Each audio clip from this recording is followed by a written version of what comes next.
Hi, welcome to A Part For You. This video tutorial is on how to strip your door on a WF series washing machine. It can be used on Ariston, Hotpoint and Indesit and some Creda machines. This will show you how to replace the door hinges, the door handle, the pecker unit, the glass bowl and the inner and outer trim. And it will also show you how to reassemble it after.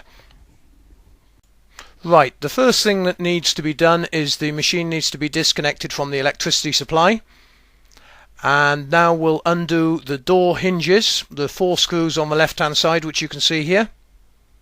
This will allow us to pull the hinges from the inside of the cabinet to remove the door, where we'll work on it on a worktop.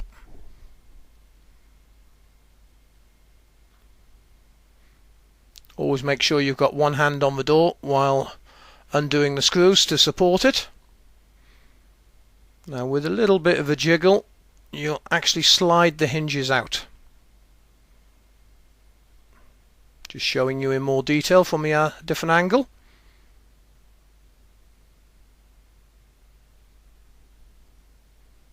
There you go.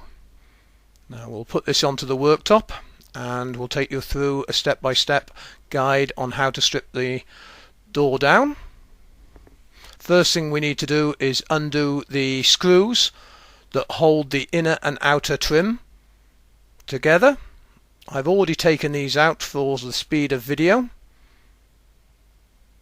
but you can see where all the screws live. Now, using 2 screwdrivers, we have to prise the inner part and the outer part of the door apart. Now this can be a little tricky as it has a tendency to want to close again, so just slowly working your way round.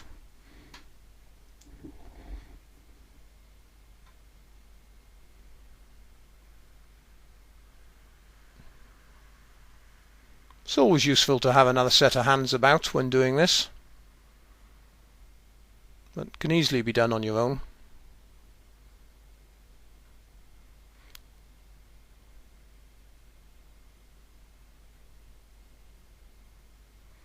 Now, once the door is split, you lift the inner panel up and this will allow you to slide the glass bowl out. But first thing we're going to do is remove the hinges, and they just slot in.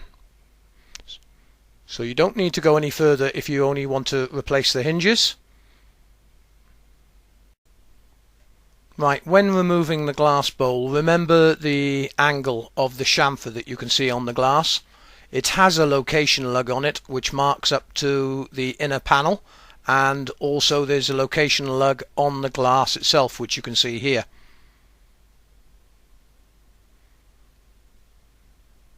And there's the mark on the inner panel. If you have any marks on the glass at all, this has usually been down to imbalanced load, or you washing something in the appliance which has got a metal surface which can scuff the glass.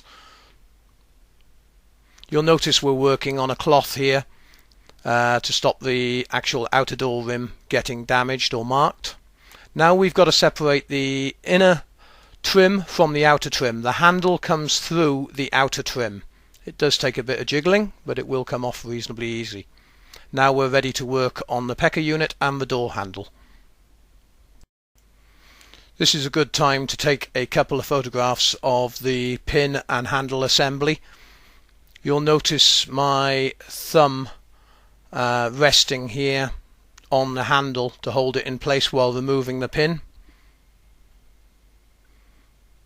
So the pin's out the way.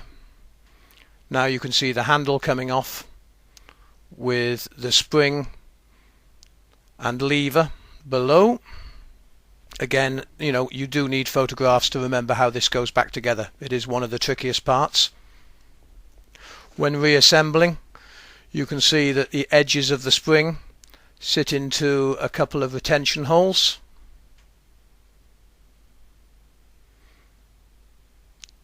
You could spend at least a few attempts getting this right to line all 3 parts up together. Now when the pin goes through the lever here, the hook on the lever faces outwards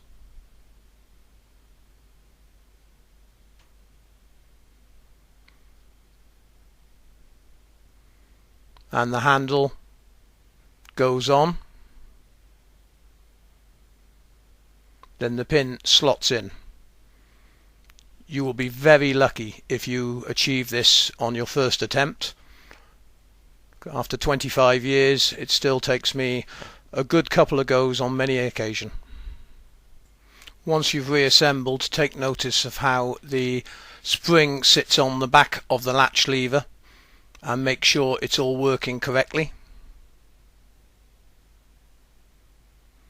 Now, when assembling the inner trim to the outer trim, the handle goes through the outer trim hole. Much easier to put back together than it was to take apart.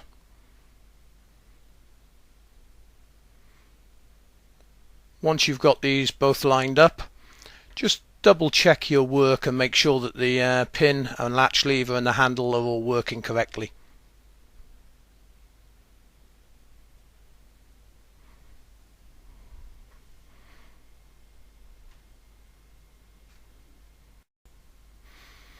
Right, the next thing we'll do is slide the glass bowl in, remembering the angle as I discussed earlier.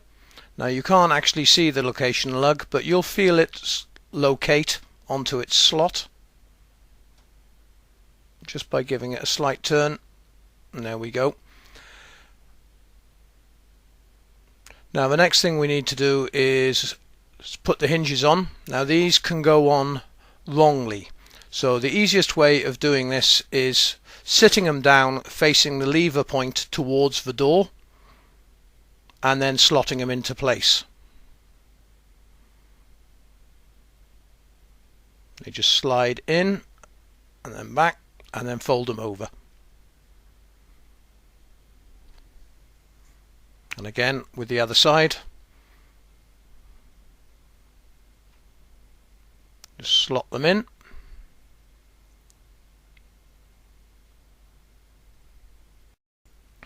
and rotate them over.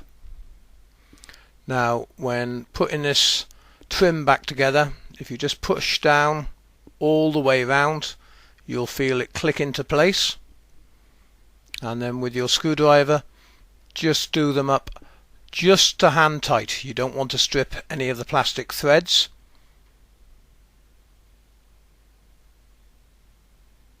Then we're ready to put the door back onto the machine, again lining up the lugs here on the hinges so they slide in,